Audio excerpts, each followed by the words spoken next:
Tyndale was started in 1962, and it was a way for Ken Taylor, my grandfather, the founder of the company, to publish his paraphrase of the New Testament epistles.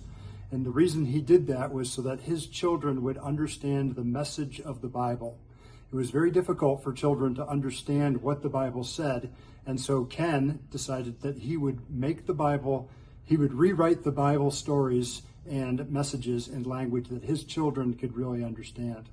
And it turned out that other families were able to benefit from that as well.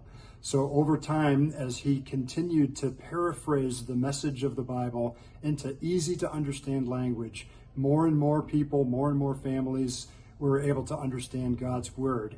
And that finally led to the publication of the Living Bible in 1971. And that book became the best-selling book in the United States for 3 years in a row. And what was remarkable about the story of Tyndale is that Ken Taylor decided, even though he had this best-selling book that was selling millions and millions of copies, he didn't want to use any of that money to benefit his family or even to benefit his business. But instead, he decided to give all of that revenue away.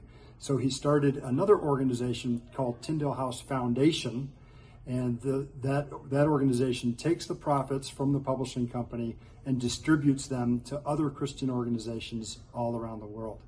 Today, Tyndale House Publishers is one of the largest independent Christian publishers in the world, and Tyndale House Foundation continues to receive the profits from the publishing company, distribute them to other organizations globally, all for the impact and continuing the legacy that Ken and his wife Margaret Taylor started all the way back in the early 1960s. One of my great privileges as president of the foundation is identifying organizations that we can partner with financially. And one of those organizations here in Costa Rica is called Casa Viva. Casa Viva was started 20 years ago with a vision to ensure that every child in Costa Rica would be able to grow up in a loving family.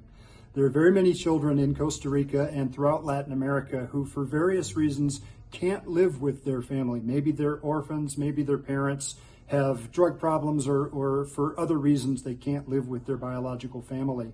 And rather than being placed in an orphanage or an institution of some kind, Casa Viva is working very, very hard to ensure that each one of those children can be placed in a foster home or at some point be reunited with their birth family so that they can grow up in a stable environment with people who love them, can care for their individual needs, and provide them with the level of care that every child deserves.